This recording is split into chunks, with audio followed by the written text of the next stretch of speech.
Hi, I'm Nicole, Hey, I'm Samantha. and we're both born and raised in Australia. And we're both converted to Islam.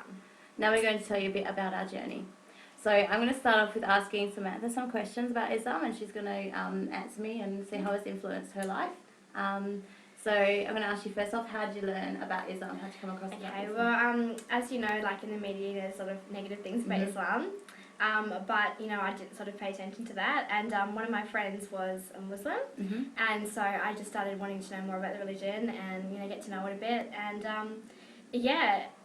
I'd learned about a year before I converted. And Cool. So when did you convert? I actually converted yesterday. Yay! So, yeah, thank God. And, it's been really great. Yeah, so you're very, very new to Islam. So are you liking it so far? Yes, I'm loving it. I've just been so much happier these last 2 That's days. good. And Yeah. it's been really good. And how did your mum sort of take it when you let her know? I think my mum saw it coming as well because, I sort of, dropped hints and I talked about Islam with her and she knew I was studying it. So when I did, she was obviously quite shocked, but she was really supportive and she said, whatever makes you happy. That's good. It's nice to have supportive parents. Yes, definitely. So you've never been to the Middle East? You've never travelled to the Middle East? Never. No, nothing like that. Nothing like that. Yeah. So do you ever want to go to the Middle East? Yeah, in the future. So how? I mean, know that you're just new to Islam and everything. How do you think that it will influence your life, or has it already influenced your life somehow? Wow. I think it's influenced my life a lot.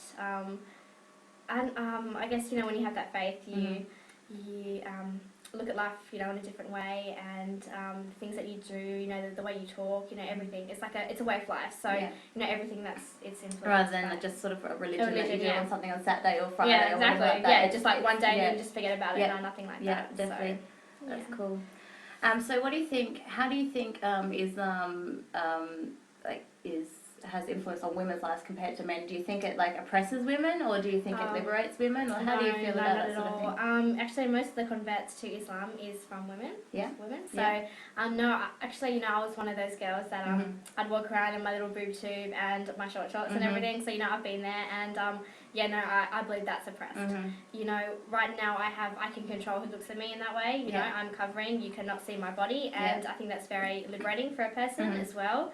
I feel a lot better. I feel more safer. I know it's only been my second day. But and I think there's nothing more beautiful than a woman who respects herself and covers herself for her husband and keeping her image pure and clean.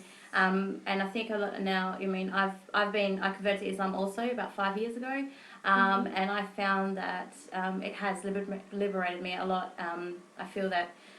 Before, I think we're quite Western women, especially. We faced with a lot of images in the media, and we sort of just followed that. Yeah, we followed that. We followed that the way that we had to be. That's we it. Felt yeah, to get accepted. Yeah, I mean, you drive down the street, you see billboards with half naked women on it. Especially on the beaches here. There's so many girls in bikinis and things like that. It's quite.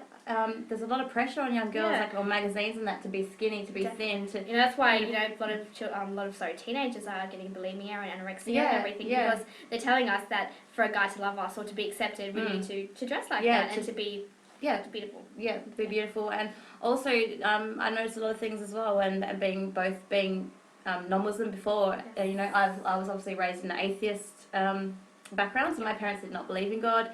I was never baptized or anything. Which was quite hard for me when I first converted because trying to explain to my parents that, I believed in God, and which I was taught about evolution. I was taught that we literally come from monkeys, and once we're dead, we're sort of worm food. So it wasn't a very good, I sort of started looking for the answers in that, and I found that Islam gave me the right answers and always had the answers there to, it was very logical. Very logical. Islam is just very logical. Scientifically proven and things like that. And it was...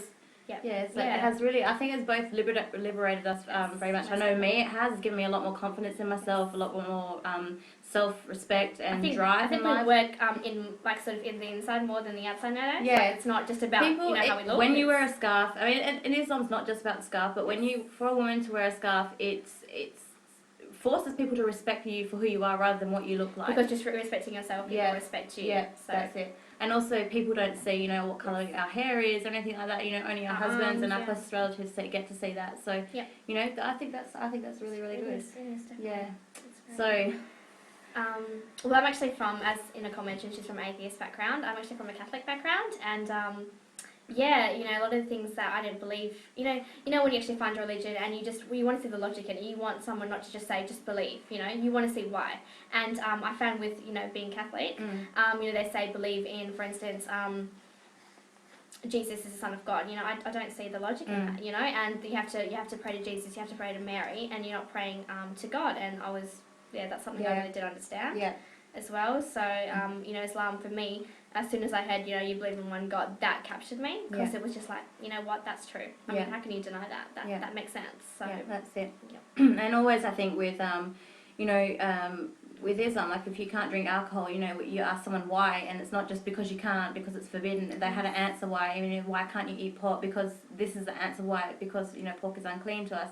You know, different things. Everything we had a question to, there was always a logical answer, and it was always put there in front of us in the Quran, or you know, some other way or another. It was there, written in front of us, rather than I think with a lot of because I explore Christianity a little bit as well, and I just, whenever I asked a question, it was never really properly answered. It was all, you know, gone about someone's opinion on something rather than what it actually was. The facts. Yeah. And also another thing about Islam is a very, very clean religion. You know, you before you pray, you purify yourself, and you know, it's just very, very clean, very, very clean religion, which is great because I know, I know that especially Australians, sometimes, So it is, and plus because you're not drinking alcohol and you're not doing any of that, you feel cleaner as well. Yeah, it's very purifying.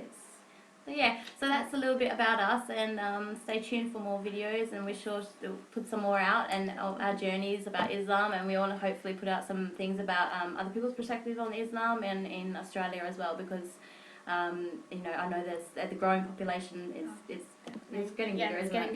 Yeah. So that's all from us. So salam. Salam. Bye. Bye.